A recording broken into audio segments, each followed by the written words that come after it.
Sir आज आप यहाँ पर डीएम मैडम से मिले हैं, तो किस कारण से आज डीएम मैडम से आप मिले हैं? जी मैडम, हम डीएम मैम से इसलिए मिले मैडम।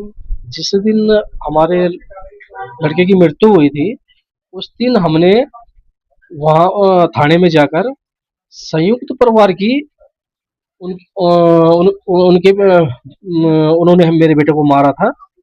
और वहां से दो ही लोग अभी उनके परिवार से गिरफ्तार हुए हैं, और जबकि सबसे बड़ी दोषी उनकी माता जी है। अभी तक पुलिस ने इनकी माता जी को क्यों नहीं गिरफ्तार किया? वो लड़की अभी तक सामने नहीं आई। वो लड़की क्यों नहीं सामने आई अभी तक? मैं यही पूछना चाह रहा था, और इसमें मैंने ज्ञापन भी दिया है। ज्ञापन में क्या कुछ मांगे आपकी पुलिस ने अभी? जी मैडम, उसका अभी जो मैंने आज यहाँ पर ज्ञापन दिया है, अगर पुलिस प्रशासन अगर इस जो ये महिला है जिसने वहां पर घर पे रहकर उस बच्चे पर थोड़ा तरस नहीं खाया, अगर वो ये महिला तत्काल गिरफ्तार नहीं होती है, तो मैं अपना पूरा परिवार लेकर यहीं पर मरने के लिए तैयार हूँ। है कि नहीं है? चाहे मुझे यहाँ पर मार दिया जाए, चाहे कुछ कुछ किया जाए, पर लेकिन ये औरत बिल्कुल गिरफ्तार होनी चाहिए। तो जी। क्या आश्वासन डीएम मैडम के द्वारा आपको मिला है? क्या कहा उन्होंने आपको? जी क्या भरोसा दिलाया? मैडम जी ने तो यही अनुशासन दिलाया है कि देखो, हम उस वक्त आपके जो मामला है उसमें निष्पक्ष जांच करेंगे, और आगे भी हम इस पर बिल्कुल निष्पक्ष जांच करेंगे। अच्छा, जी। मुझे सूत्रों के हवाले से एक सूचना मिली है कि आप लोग जो है हाई कोर्ट गए हैं। जी मैडम, हाई कोर्ट में नहीं गया। जी, वो तो शायद डिमरी का परिवार गया होगा। जी। जी। तो आपको क्या कुछ जानकारी है इस मामले में? अभी आप कुछ बता रहे थे जी। कि हाई कोर्ट में गए थे, क्या कुछ हुआ है वहाँ पे? जी मैडम, उसके बारे में तो मुझे पता नहीं, उसी के परिवार को पता होगा कि वहाँ पर क्या हुआ क्या नहीं हुआ। जी। जी। धन्यवाद करेंगे पत्रकार महोदय जी आपका, जो आज आप धरातल पर जाकर जो इन मुद्दों की जमीनी हकीकत से लेके और धरातल पर जाके इन मुद्दों की बात करते हो, और आज इस पीड़ित परिवार के लिए आपने पहले भी आवाज उठाई थी, और आगे भी हम आपसे उम्मीद करते हैं कि आप लोग इस आवाज को बनाए रखें। और हम ये कहना चाहते हैं कि जो हमने ज्ञापन के माध्यम से प्रशासन के लोगों को दिया था, हमारी कुछ मांगे ऐसी थी कि पीड़ित परिवार के लिए कि एक परिवार को सरकारी नौकरी दी जाए, और उनको उचित मुआवजा देने की हमने मांग की थी। और हमारी ये भी मांगे थी कि जो दोषी हैं, दोषियों के घर पे अब तक जो माननीय मुख्यमंत्री जी है उनका डोजर अब तक नहीं लगा है। और दूसरी बात हमारी ये भी मांगी थी कि जो उनकी जो जो क्या नाम उनका जो जो महिलाएं थी उसमें भी वो भी शामिल थी वहां पर जाके, लेकिन उनकी अब तक अरेस्टिंग नहीं की गई पुलिस के द्वारा। तो ये भी कहीं ना कहीं एक प्रश्न चिन्ह लगता है, ये सवाल उठता है यहाँ पर जाके कि जब संयुक्त परिवार की अरेस्टिंग की मांग की थी पीड़ित परिवार ने, अब तक उनकी संयुक्त परिवार की कोई अरेस्टिंग नहीं हुई, परिवार के सिर्फ 2 लोग ही जेल गए हैं। तो ये भी प्रशासन के लिए काफी बड़ा सोचने का विषय है।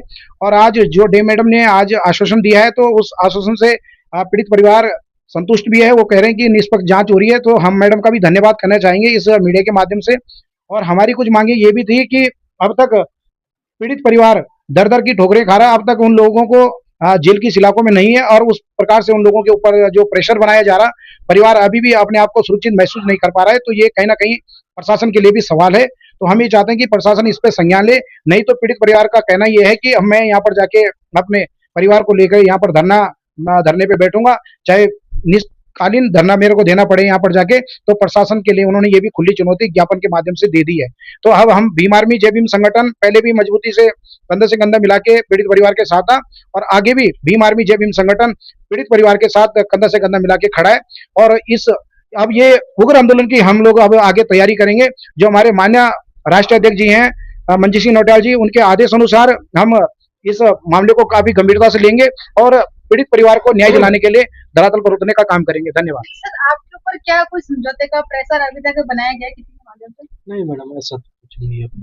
आपको क्या लगता है कि जो पुलिस प्रशासन है वो निष्पक्ष जांच कर रही है, क्या कुछ जांच से संतुष्ट है? देखो मैडम, अभी तो हमें अब कुछ लग रहा है कि जब तक इन्होंने यहाँ पर ऐसा कुछ किया है, अब तो कुछ समझ में कम आ रहा है मेरे। है कि नहीं? निष्पक्ष जांच तो इसमें होनी चाहिए। और पहले मुझे शक यहीं पर होगा कि जो माँ अंदर थी, उस माँ को थोड़ा उस बच्चे पर दया नहीं आई, वो माँ क्यों नहीं गिरफ्तार हुई? मेरा सबसे पहले प्रशासन से पूछने का महत्व ये है कि नहीं है कि जो माँ रस्सी ला सकती है, डंडा ला सकती है, वो उस बच्चे को इस इतनी बेरहमी से उसने मरवाया है। वो चाहती है वो गाँव में कहीं हल्ला भी कर सकती थी, अगर वो चाहती उस लड़के को बचा सकती थी, लेकिन उन्होंने इतनी बेरहमी से उनको उस लड़के बच्चे को मारा है कि ये कहने लायक कहीं भी ऐसी ऐसी बात नहीं। धन्यवाद। आपको क्या लगता है कि आप लोगों को न्याय मिलेगा? देखो मैडम, अभी हमें प्रशासन से ये उम्मीद लगाए बैठे हैं कि हमें कहीं ना कहीं न्याय मिलेगी। क्योंकि सर 1.5 जी महीना हो चुका जी है, जी तो अभी जी। तक देखो कहीं ना कहीं हमने भी अभी आस लगाई है। अगर इसी प्रकार का ये रवैया हमारे साथ रहा तो हम यहीं पर, मैं बोल रहा हूँ, मैं अपने परिवार लेकर यही यहीं पर अन्न त्याग त्याग यहीं पर कर दूंगा। जी। अच्छा, भीम आर्मी जर्नल संगठन के जिलाध्यक्ष में लेटर पैड पे आपके लिए कुछ मांगे लिखी गई थी, तो उन मांगों में से कौन सी मांग अभी आपकी पूरी हुई? देखो मैडम, उसमें अभी तक कुछ मांगे हमारी वो नहीं हुई। जबकि प्रशासन ने समय लिया था कि आप जो है बॉडी का अंतिम संस्कार कीजिए और जी आपका जो आश्वासन है जी वो मैडम, जी मांगे जी। पूरी होंगी। जब हमने बॉडी का अंतिम संस्कार किया था, उस टाइम हमने तभी बॉडी का अंतिम संस्कार किया था कि जब डीएम मैम से हमें अनुशासन दिया गया था कि ये आप मांगिए, आपकी जरूर पूरी होगी।